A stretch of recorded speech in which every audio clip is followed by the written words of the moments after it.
Cinema ఖ్యాతి మరొక్కసారి global stage మీద మారుమోగిపోతోంది. Oscar అందరికీ తెలుసు.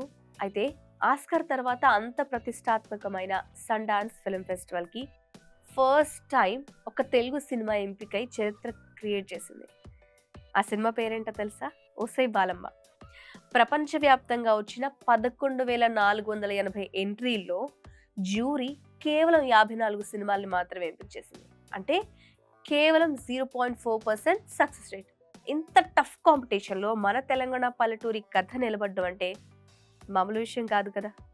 తెలంగాణలోని నేరడిగుంట గ్రామం నేపథ్యంలో సంక్రాంతి పండగ వేళ ఒక వృద్ధురాలికి, ఆమె ఇంట్లో పనిచేసే బాలమ్మకు మధ్య ఉండే ఒక స్వచ్ఛమైన అనుబంధమే ఈ కథంతా, ఈ స్టోరీ అంతా అది.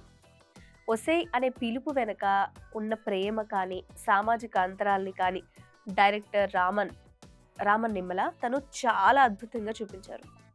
అయితే ఈ గ్రామీణ కథ ప్రపంచానికి పరిచయం చేయడానికి ప్రముఖ టాలీవుడ్ నిర్మాతలు బన్నీవాసు, ఇంకా శ్రీజ ఏడిద వీళ్ళిద్దరూ అతనికి సపోర్ట్‌గా నిలబడ్డారు. న్యూయార్క్ టెక్నీషియన్స్, మన ఊరి ప్రజలు కలిసి ఈ అద్భుతం చేశారు.